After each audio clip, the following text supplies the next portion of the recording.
Doctor ইউনূসের বিচার কি আসলে করা যাবে? আমি একটা উদাহরণ দিয়ে শুধু শেষ করি। বঙ্গবন্ধুর খুনিদের বিচার শেষ করতে আমাদের 36 বছর লাগছে চূড়ান্ত বিচারে। বিচার কিন্তু হয়েছে, পার্লামেন্টে বিল পাশ করা, রাষ্ট্রপতিকে দিয়ে অর্ডিন্যান্স করা, তারপরে কিন্তু রক্ষা হয়নি। এবং বঙ্গবন্ধুর খুনিরা কিন্তু সারা পৃথিবীতে খুব প্রভাবশালী ব্যক্তি ছিল। কাজী অপরাধ যেই করেন না কেন, আমি শুধু এদের কথা বলছি না, ইউনূস তো কোনো ক্ষমতাবান লোকই তাকে আমার মনে হয় না। কাজী যারা এই যে সংবিধান ভঙ্গ করলেন, রাষ্ট্রদ্রোহিতার কাজ করলেন, আমি একজন ক্ষুদ্র মানুষ হিসাবে আমার বিশ্বাস today or tomorrow, Sheikh Hasina তো রাষ্ট্র ক্ষমতা আসছিলেন 21 বছর পরে, তারপরে ইনডেমনিটি অর্ডিন্যান্সকে বাতিল করা, সেটাকে সুপ্রিম কোর্ট পর্যন্ত লড়াই করা, খুনিদের বিচার করা, বিচারের রায় অ্যাপিলেট ডিভিশন পর্যন্ত যাওয়ায় 36 বছর লেগেছে। তারপর কিন্তু বিচার হয়েছে, তাদের দাম্ভিকতা চূর্ণ হয়েছে। এখনই দেখবেন, আপনি ফেসবুকে খোঁজেন, ওই লামিয়া মোর্শেদরা, ওই ডক্টর রিয়াজ, আলী রিয়াজ, তারা নিজেরাই সবাই বলতেছে যে আমাদের কোনো কিছু তো রক্ষা হবে না। বদিউল আলম মজুমদার বলতেছে কোনো সেফ এক্সিট হবে না, কারণ আমরা তো রাষ্ট্রদ্রোহিতা করেই ফেলছি। ওরা নিজেরা কিন্তু কনফেশন করতেছে। কাজী এদের কোনো এক্সিট হবে না, এটা আমার দৃঢ় বিশ্বাস। স্যার, এখন খুব চাওর আছে যে আওয়ামী লীগ সরকারের 15 বছর বা 16 বছর যাই বলেন, প্রতি বছর $16 বিলিয়ন করে পাচার করা হয়েছে, এবং যা 16 বছরে যা পাচার হয়েছে তাতে 148টা সম্ভবত রাফায়েল বিমান কিনে পাওয়া যেত। এখন গত 14 মাসে আমি যেটা হিসাব করে দেখলাম, তারা 9.5টা রাফায়েল বিমান কিনা যায় গত 14 মাসে ওনারা থাকা অবস্থায়। এখন আপনি কি বলবেন যে গত 14 মাসে আমরা যা জানি বা যা দেখতেছি, ওনাদের মতামত পাবলিক না, যে ওনারা পুরোপুরি সুফি সাহেব ফেরেস্তা মানুষ, তাহলে এই মুহূর্তে কি আমাদের দেশের রিজার্ভ, বাজেট সবকিছু অনেক হাই থাকার কথা না? আমাদের জিডিপি কেন এখন 3.62, যেখানে 7 ছিল আওয়ামী লীগের আমলে? দেখুন, আমাদের জিডিপি যেটা, এইটার রেটটা ছিল 7+। আমি তো একনেকের সদস্য ছিলাম, আমি ক্যাবিনেট, একনেক এবং পারচেস কমিটির 3টারই সদস্য ছিলাম। সেটা এখন ওয়ার্ল্ড ব্যাংকের সংখ্যা যে 3-এর কোঠায় চলে যাবে। আজকে দেখবেন, আজকে সব পেপার আপনি খুঁজে দেখুন, বাংলাদেশের দারিদ্রতার পরিমাণ, অতি দারিদ্রতার পরিমাণ এতভাবে ধস নামছে যা বাংলাদেশের ইতিহাসে 73-তেও ছিল না। আর প্রায় 91টা কলকারখানা বন্ধ হয়ে গেছে, সে অনুযায়ী বেকারত্ব বেড়ে গেছে। ডক্টর ইউনূসের 3-0 তথ্য ছিল, একটা হলো দারিদ্রকে জাদুঘরে পাঠানো, একটা হলো নারীর ক্ষমতায়ন। 27 লক্ষ নতুন বেকার ওয়ার্ল্ড ব্যাংকের হিসাব অনুযায়ী, এবং এটা বলছেন দেবপ্রিয় ভট্টাচার্য, সেখানে 18 লক্ষ নারী নতুন করে বেকার হয়েছেন। তাহলে ওনার যে 0-0, একটা হলো নারীর ক্ষমতায়ন, একটা দরিদ্রকে জাদুঘরে পাঠানো, এই দুইটার ধস নামছে। আর আমাদের রিজার্ভের অবস্থা এত ভয়ঙ্কর যে গত 4 থেকে 5 দিন আগে বণিক বার্তা পত্রিকা বা সমকালে রিপোর্ট আসছিল যে আগামী বছরে কর্মচারীদের বেতন ভাতা দেওয়া নিয়ে সরকার শঙ্কিত, অর্থাৎ বেতন ভাতা দিতে পারবে এই অবস্থা নাই। তাহলে এই 1 বছরের ঊর্ধ্বে তো শেখ হাসিনা ক্ষমতা নাই, আওয়ামী লীগের নেতারা বিদেশে পাচার করতে পারতেছে না। এর সঙ্গে গুরুত্বপূর্ণ একটা বিষয়, খালেদ মহিউদ্দিনের প্রশ্নের জবাবে বাংলাদেশ ব্যাংকের গভর্নর তিনি বলছিলেন যে শেখ হাসিনার নীতি সঠিক পথে ছিল। আমি তো রেফার করে বলছি খালেদ মহিউদ্দিনের প্রশ্নের জবাবে, শেখ হাসিনার অর্থনীতি সঠিক পথে ছিল।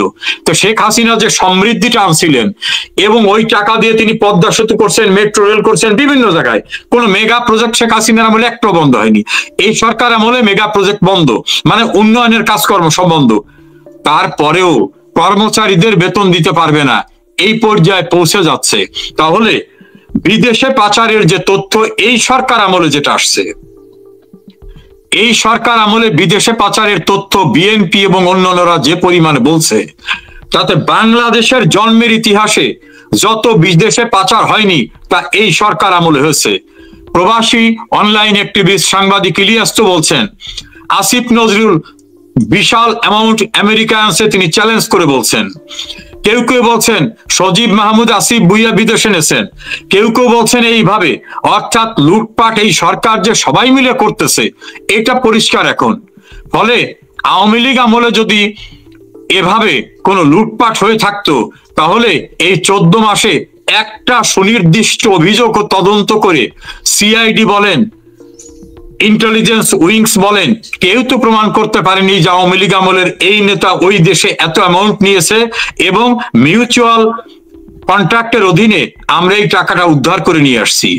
গল্প দিয়ে তৈরি করা যায় অনেক কথা, কিন্তু প্রমাণ করা কঠিন। আওয়ামী লীগ আমলে যে একেবারেই টাকা পাচার হয়নি এ কথা আমি বলবো না। যারা বেনিয়া, যারা দুর্নীতিবাজ, যারা কালোবাজারি, এরা অবশ্যই সব সরকার আমলে সবসময় এ কাজ করে থাকে, কিন্তু আওয়ামী লীগ এদেরকে ধরার জন্য কঠিন কঠিন আইন করেছিলেন। সেই আইনে বাংলাদেশে হলমার্কস গ্রুপ, বিসমিল্লাহ গ্রুপ থেকে শুরু করে বড় বড় দুর্নীতিবাজদের ধরা হয়েছিল। অনেককে ডেস্টিনির কথা বলেন, এমনকি আওয়ামী লীগের সিটিং এমপি তারও তো কারাদণ্ড হয়েছিল। এই দৃষ্টান্ত কিন্তু অনেকে দেখাতে পারেনি। আওয়ামী লীগের এমপি মন্ত্রী 35 জন মন্ত্রী নমিনেশন পায়নি, কারণ তাদের বিরুদ্ধে নানা রকম বিতর্কিত অভিযোগ ছিল। এই দৃষ্টান্ত কিন্তু আওয়ামী লীগ দেখিয়েছে। আওয়ামী লীগ চেষ্টা করেছে, কিন্তু যেভাবে গল্প রচনা করে আওয়ামী লীগকে হেয় প্রতিপন্ন করার চেষ্টা করা হয়েছে এটা সর্বৈবভাবে রাজনৈতিক অসৎ উদ্দেশ্য প্রণোদিত। জামাতের তাহের নায়েবে আমির সম্ভবত সে গত 4 দিন আগে একটা সভায় সে ঘোষণা দিলেন যে উপদেষ্টাদের ভয়েস রেকর্ড তার কাছে আছে, ভিডিও ক্লিপ তার কাছে আছে, যদি তার কথা না শুনে তাহলে প্রকাশ করে দেওয়া হবে। তাহলে ওনার কাছে রাষ্ট্রীয় গুরুত্বপূর্ণ মিটিং এর ভয়েস রেকর্ড বা ভিডিও ক্লিপ যায় কিভাবে? না, ওনার কাছে যেতেই পারে, যাওয়ার কারণ আছে। কারণ এই যে সরকার, এই সরকার তো ডিসগাইজে জামাতের সরকার। যে নামেই বলুন, ঘুরে ফিরে তারা জামাতের লোক। কেউ হয়তো ছদ্মবেশে আছে, কারণ কারাগারে থাকা অবস্থায় জামাতের নায়েবে আমির ডাক্তার সৈয়দ আব্দুল্লাহ মোহাম্মদ তাহের, তিনি একজন কারাগারে থাকা আর এক ব্যক্তি, সেই ব্যক্তি নামই বলি গোলাম মাওলা রনি, তাকে বলছেন যে এই নাহিদ ইসলামকে দেখতেছেন না, নাহিদ ইসলাম তো আমাদের প্রোডাক্ট, ওকে আমরাই গ্রোন আপ করছি। এখন এই সরকারে যারা আছে, এই সরকারের অভ্যন্তরে যারা আছে, এরা ডিসগাইজে। আর দ্বিতীয়টা পাবেন, বিবিসির সঙ্গে আব্দুল্লাহ মোহাম্মদ তাহের একটা ইন্টারভিউ দিয়েছিল, যেটা এখন ইউটিউবে আছে। সেখানে উনি বলছেন যে শেখ হাসিনা বিরোধী আন্দোলনটা তো আমরাই করেছি, কিন্তু আমাদের নাম জামাত শিবির ব্যবহার করি নেই, তাহলে বাম টাম এরা আবার একটু রিজার্ভেশন আছে, এই জন্য আমরা এটা করেছি। তো শেখ হাসিনাকে উচ্ছেদের আন্দোলন তারা করেছে, গভর্নমেন্ট ফর্ম তারা করেছে, এবং সেটার আরো পরিচয় পাবেন সেনাপ্রধান যখন 5 তারিখে ক্যান্টনমেন্টে বিভিন্ন ব্যক্তিদের ডাকলেন, সেখানে তৎকালীন সময় কিন্তু জামাত ইসলাম নিষিদ্ধ ঘোষিত দল ছিল। তা ক্যান্টনমেন্টে কি স্পর্শকাতর জায়গা, ক্যান্টনমেন্টে কিন্তু কোনো নিষিদ্ধ ঘোষিত সংগঠনের কাউকে ডাকা যায় না। উনি নিজেই বলছেন যে এখানে আমাদের আমিরে জামাত, শব্দটা খেয়াল করবেন, জামাতের আমির না, আমরা বলি জামাতের আমির, উনি বলে আমিরে জামাত, সহি করে জামাতি স্টাইলে বলা। তো জামাতের আমিরকে উনি নিয়েছেন। আবার জামাতের আমির বাইরে একটা বক্তৃতা দিয়ে বলছেন যে প্রেস কনফারেন্স করার কথা ছিল তো 2টা 2:30টায়, সেনা প্রধান 3টায় করার কারণ হলো উনি আমাকে খুঁজে পাচ্ছিলেন না। তাহলে জামাতের আমির এতটাই ইম্পর্ট্যান্ট যে ওনাকে খুঁজে না পাওয়ার কারণে সেনা প্রধান প্রেস ব্রিফিং পর্যন্ত করেন নাই। তাহলে বুঝতে পারেন যে ডিসগাইজে এই সরকারটি জামাতের সরকার, হয়তো তাদের ভিতরে সবাই এগুলো রেকর্ড করে এনে বিভিন্ন ভাবে এই তথ্য তাদের নেতাদের কাছে পৌঁছে দিয়েছে, এটাই স্বাভাবিক। তবে কোন রাষ্ট্রীয় মিটিং এ কোন তথ্য বাইরে গোপনীয়তা রক্ষা করতে হয়। এইখানে একটা কথা আপনাকে মনে করিয়ে দিই, আমরা যখন শপথ নিয়ে মন্ত্রী হিসাবে 2টা শপথ নিয়েছি। প্রথম শপথটা হলো আমি সংবিধানকে প্রোটেক্ট এবং প্রিজার্ভ করব, আমার উপর অর্পিত দায়িত্ব রাগ অনুরাগ বিরাগের বশবর্তী না হয়ে আমি পালন করব। আর একটা শপথ নিতে হয়, সেটা হলো রাষ্ট্রীয় গোপনীয়তার শপথ। এই অ্যাডভাইজাররা কিন্তু গোপনীয়তার শপথ প্রত্যেকের নিতে হয়েছে মহামান্য রাষ্ট্রপতির কাছ থেকে। তাহলে গোপনীয়তার শপথ যদি কেউ বাইরে ডিসক্লোজ করে সে অপরাধী, যার কাছে ডিসক্লোজ করবে সেও অপরাধী। সেই অর্থে যিনি ফাঁস করেছেন, যার কাছে আছে এই দুইজনে কিন্তু দণ্ডনীয় অপরাধ করেছেন। তার মানে এনাদের বিরুদ্ধে ফৌজদারি মামলা হইতে পারে এই মুহূর্তে? আমি তো সেটা বললামই। স্যার প্রশ্নটা হচ্ছে যে আরেকটা, যেহেতু ডাক্তার ইউনূস এখন আমাদের, আমরা মানি না মানি, উনি প্রধান উপদেষ্টা অ্যাজ এ প্রাইম মিনিস্টার। একজন প্রাইম মিনিস্টার কি কোন দেশের একজন মেয়রের অফিসে যেয়ে দেখা করতে পারেন কিনা? তবে এখানে একটু কথা আছে যে মেয়র, যেমন আমরা ঢাকা, চিটাং, রাজশাহী, খুলনার যেরকম মেয়র বুঝি, ইউরোপে কিন্তু প্রতিটা ওয়ার্ড কমিশনারকে মেয়র বলা হয়, তেমনি রোমের ওয়ার্ড কমিশনার হচ্ছেন মেয়র। তার সাথে ডাক্তার ইউনূস গিয়ে দেখা করলেন ওনার অফিসে গিয়ে, এটা কি প্রটোকলে পড়ে কিনা? আমি প্রথম আপনার কথাটার একটু দ্বিমত পোষণ করি। আমি ডক্টর ইউনূসকে কখনো প্রধানমন্ত্রী ভাবি না, এবং বাংলাদেশের সংবিধান, আমি প্রায় 40 বছর আইন প্রফেশনে, আমি সাংবিধানিক আইনের চর্চা করে আসছি। কাজে আমার দৃষ্টিতে উনি অবৈধ ক্ষমতা দখল করা একজন উপদেষ্টা, নিজে দাবি করেন উপদেষ্টা, ফলে ওনাকে প্রধানমন্ত্রীর স্ট্যাটাসে মানি না। পৃথিবীর গণতন্ত্রের শীর্ষস্থানের একটি হচ্ছে ইউনাইটেড কিংডম। এই ইউনাইটেড কিংডমে উনি এসেছিলেন। এই ইউনাইটেড কিংডমের prime minister sir Keir Starmer, তিনি বলে দিয়েছেন যে ওর সঙ্গে আমি দেখাই করবো না, অস্বীকৃতি জানাইছেন।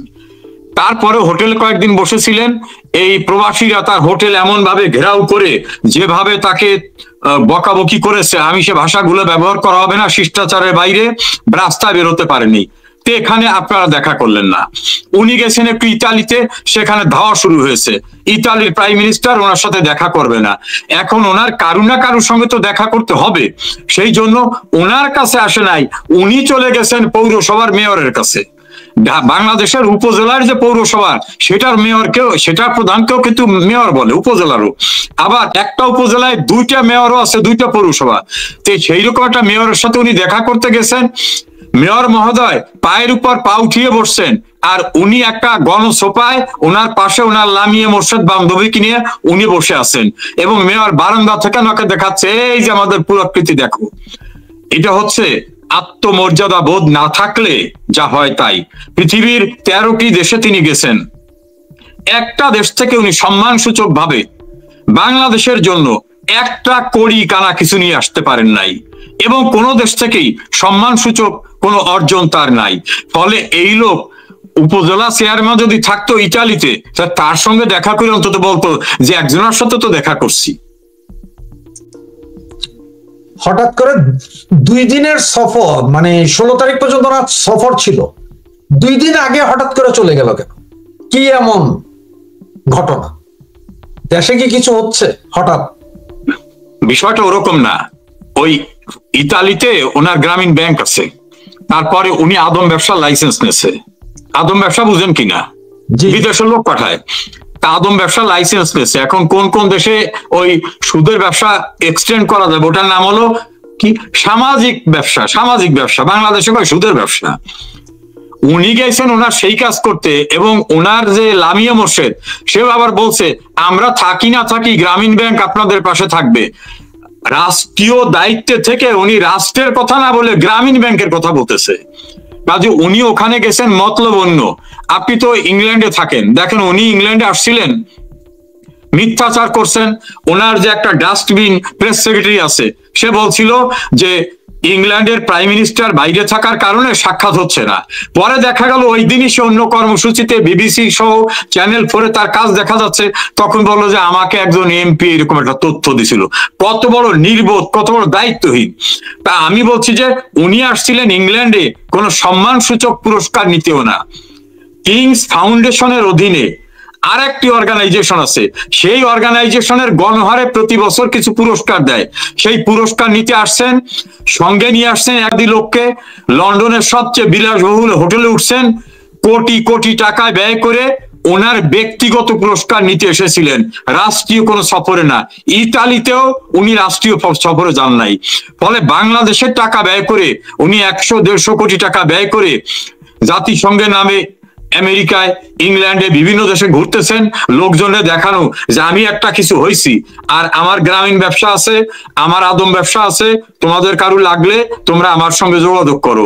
এটা হচ্ছে, আমি একটা ভিডিও কন্টেন্টসে বলেছিলাম, যেটা আওয়ামী লীগের ওয়েব পেজে এসেছিল, যে ব্যক্তিগত কোনো পুরস্কার নেওয়ার জন্য রাষ্ট্রীয় অর্থ ব্যয় করা হলে সেটা আমাদের দুর্নীতি দমন কমিশন আইন এবং প্রিভেনশন অফ করাপশন অ্যাক্টে এটা দণ্ডনীয় অপরাধ।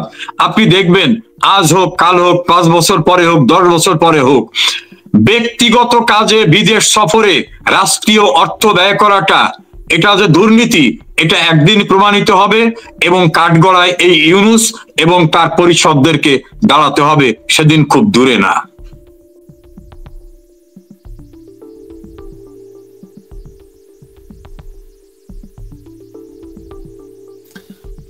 অনেকে কমেন্টস করছেন এবং জানতে চাচ্ছেন যে আমাদের মাননীয় প্রধানমন্ত্রী বঙ্গকন্যা জননেত্রী শেখ হাসিনা কবে আসছে।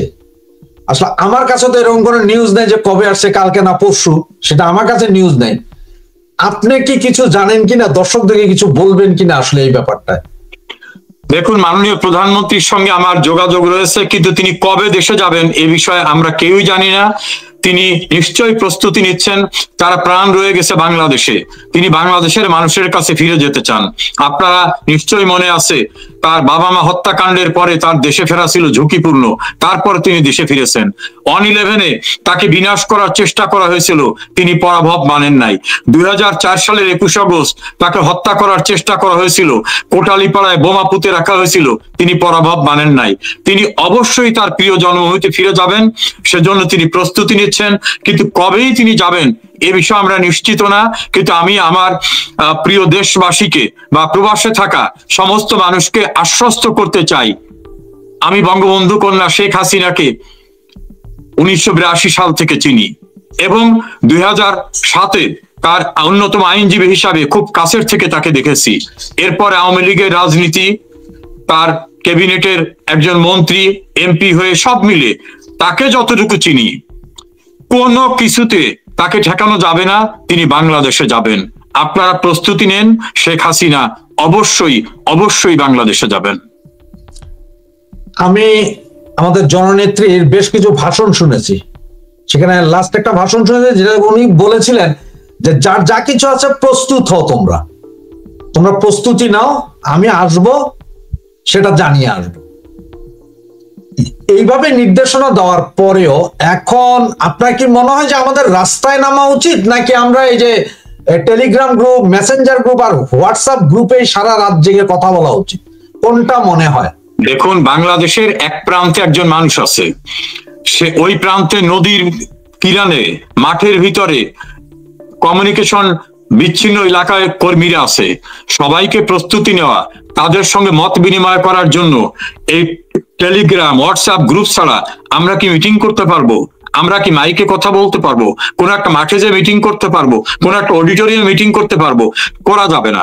ফলে আমরা এভাবে আমাদের কর্মীদের সঙ্গে মত বিনিময়টা করতেছি, প্রস্তুতি নিতেছি, তাদেরকে চাঙ্গা করে তুলতেছি, তাদেরকে উজ্জীবিত করছি, তাদের দ্বারা অন্য কর্মীদেরকে উজ্জীবিত করছি এবং তার ডেভেলপমেন্ট হচ্ছে। ঢাকার রাস্তায় কিন্তু এখন হাজার হাজার লোক নামে, অতীতে কিন্তু 5-7 জন নামতো এবং সেদিন খুব দূরে না যে একসঙ্গেই ঢাকা রাস্তায় যে লোক নামবে, সেই লোক দেখে এই ইউনূস বা আমাদের 71-এর পরাজিত শক্তি এবং তাদের যারা উত্তরসূরি, তারা হারিয়ে যাওয়ার চেষ্টা করবে। কিন্তু বঙ্গবন্ধু কন্যার ভাষায় বলি, এদের কাউকে পালাতে দেওয়া হবে না।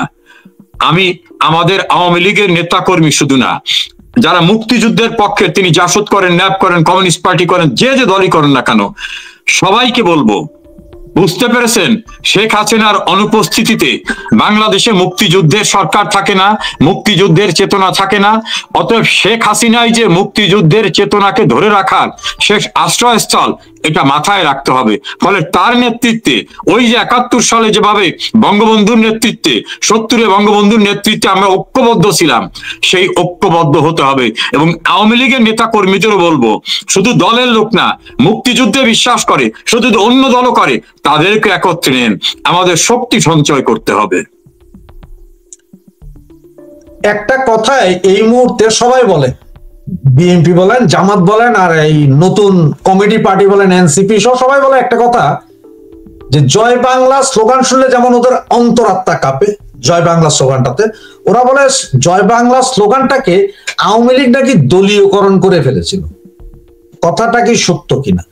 জয় বাংলা স্লোগান কি আওয়ামী লীগ দলীয়করণ করেছিল কিনা? ধরুন, জয় বাংলা স্লোগান তো আজকের না, মুক্তিযুদ্ধের প্রাণ সঞ্চারী স্লোগান।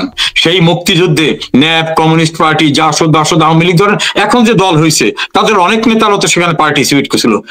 বাংলার জয়ধ্বনি দেওয়া, আমার বাংলাকে জয় বলে জয়ধ্বনি দেওয়া, এটা ছিল মুক্তিযুদ্ধের প্রাণ সঞ্চারী স্লোগান। আমরা যারা জয় বাংলা সব সময় বলতাম, মুক্তিযুদ্ধের পক্ষের কেউ কেউ বলতেন এটা আপনারা দলীয়করণ করছেন। আরে বাবা, তোমারে বলতে নিষেধ করছে কেডা? তুমি তো বলো না। আর আজকের বাংলাদেশে আওয়ামী লীগ নাই, তোমরা তো অনেক দলই আছো, তোমরা বলে দেখো না। কাজে জয় বাংলা স্লোগানটা আমাদের জাতীয় স্লোগান, কোর্টের জাজমেন্টও রয়েছে। আর মুক্তিযুদ্ধের ভিতর থেকে জাজমেন্ট, সেই জাজমেন্টটা সবচেয়ে বড় জাজমেন্ট। জয় বাংলা দলীয় স্লোগান না, জয় বাংলা বাঙালির প্রাণের স্লোগান, অসাম্প্রদায়িকতার স্লোগান।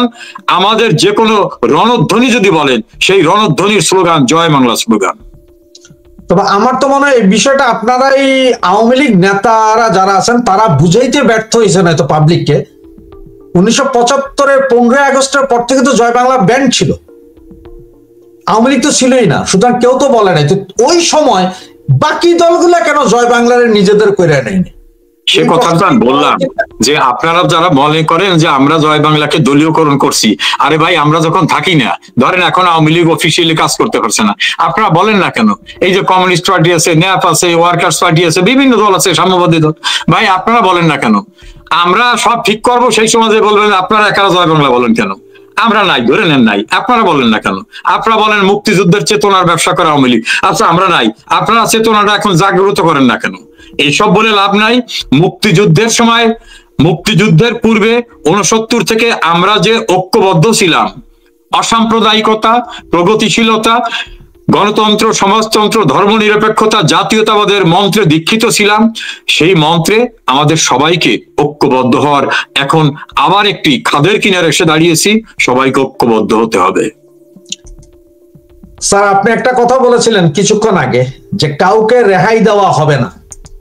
তার মানে হচ্ছে আমাদের উপদেষ্টা পরিষদে যারা আছে বা যারা এই 14 মাসে বাংলাদেশের ক্ষতি যারা করেছে তাদের কাউকে রেহাই দেওয়া হবে না। কিন্তু আমার একটা প্রশ্ন, অনেকে এটা বলতেছেন সেফ এক্সিট চাচ্ছেন যে উপদেষ্টারা শেখ হাসিনার কাছে বা ভারতের কাছে। আমার একটা প্রশ্ন, একটু বলেন আমাকে, উপদেষ্টার মধ্যে 16 জন আছে যারা বিদেশি নাগরিক, ডাক্তার ইউনূসের 3টা, আমেরিকা, ফ্রান্স এবং জার্মানির, বাকিদের কারো বেলজিয়ামের, কারো ইংল্যান্ডের, কারো ইউএসএ।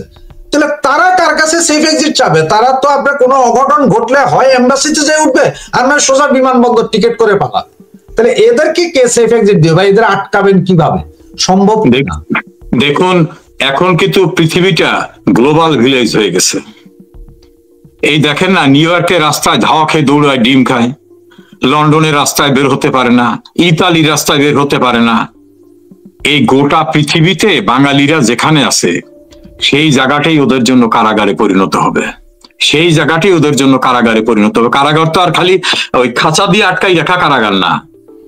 বঙ্গবন্ধুর খুনিরা সেফ এক্সিট নিছিল না। 1975 সালে 26শে সেপ্টেম্বর মোস্তাককে দিয়ে একটা অর্ডিন্যান্স করানো হয়েছিল। অর্ডিন্যান্সটার নাম ছিল ইনডেমনিটি অর্ডিন্যান্স। সেখানে লেখা ছিল যে 16ই আগস্ট থেকে 1979 সালের এপ্রিল পর্যন্ত যত ঘটনা ঘটছে এর জন্য কাউকে দায় দায়িত্ব আরোপ করা যাবে না, কারো বিচারও চাওয়া যাবে না। এইটার আরো পোক্ত করলো কিভাবে? জিয়াউর রহমানের নিরঙ্কুশ পার্লামেন্ট যখন 1979 সালের, সেই পার্লামেন্টের 6 এপ্রিল এটাকে বিল আকারে তুললো। তখন আওয়ামী লীগের 3 জন নেতা, মিজানুর রহমান চৌধুরী, তিনি একটা বিভক্ত আওয়ামী লীগের নেতা ছিলেন, সুরঞ্জিত সেনগুপ্ত, বাবু শেখর হালদার, 3 জনে বলছিলেন এমন কোন আইন করবেন না যে আইন কোনোদিন টেকবে না। সেদিন ওরা বলছিল না আমাদের 207 জন আছে। সংখ্যাগরিষ্ঠতার বড়াই দেখিয়ে ওই যে ইনডেমনিটি অর্ডিন্যান্স 1975-এর 26শে সেপ্টেম্বরের, সেটাকে আইনে পরিণত করে সংবিধানের 5ম সংশোধনী আকারে সংবিধানের সঙ্গে জোড়া লাগিয়েছিল। 96 সালে আওয়ামী লীগ ক্ষমতা আসার পরে সেই জোড়া লাগানো সেফ এক্সিটের সংবিধান সংশোধনী বাতিল হয়ে যায়। তার বিরুদ্ধে আমরা সুপ্রিম কোর্টে যান। সুপ্রিম কোর্টের অ্যাপিল বিভাগ বলে দিয়েছে যেটা অবৈধ তা সংবিধানের সংসদের 300 সদস্য মিলে পাশ করলেও ওটা সেফ এক্সিট হবে না, ওটা দায় মুক্তি হবে না। ফলে এই যে যারা সংসদ বহাল থাকা, ক্যাবিনেট বহাল থাকা, সংবিধানকে ভঙ্গ করে যারা 2024-এর সহিংসতা, নৈরাজ্যতা, মানুষ হত্যা যা কিছু নাশকতা করেছে, এদের সেফ এক্সিট বাংলাদেশ থেকে ধরেন, আমি ধরে নিলাম এক ফাঁকে একটা বিমানে চলে গেলেন, পৃথিবীর যেখানে যাবেন সেখানেই কিন্তু যদি বাঙালিরা থাকে ওইখানে কিন্তু পরিত্রাণ হবে না। কাজী এই অপরাধীদের সেফ এক্সিট, বঙ্গবন্ধুর খুনিরা কত দেশে পালিয়ে পালিয়ে, কেউ তো বিদেশে মারা গেছে, তার ডেড বডিও কেউ জানে না। কাজী সেফ এক্সিট অন্যায়কারীদের পৃথিবীর কোনো দেশে হবে না, এটা আমার ব্যক্তিগত বিশ্বাস। এই কথাটা অবশ্য আপনার ঠিক। যেমন আপনার লিবিয়ার গাদ্দাফিকে যখন ফেলে দেওয়া হয়, তখন কিন্তু গাদ্দাফির যে পার্টি, তারা কিন্তু সারা ওয়ার্ল্ডে এই আলোড়ন সৃষ্টি করতে পারেনি। বা সিরিয়ার বাশার আল আসাদ তো বেঁচেই আছে, ওর পক্ষ যেটা এই গত বছরের 5ই আগস্টের পরে যেটা সারা পৃথিবীতে আওয়ামী লীগ যেভাবে দেশে দেশে ঠেকাচ্ছে, এটা আর কখনো হয়নি। এটা কথাটা আপনারা 100% ইয়ে করি।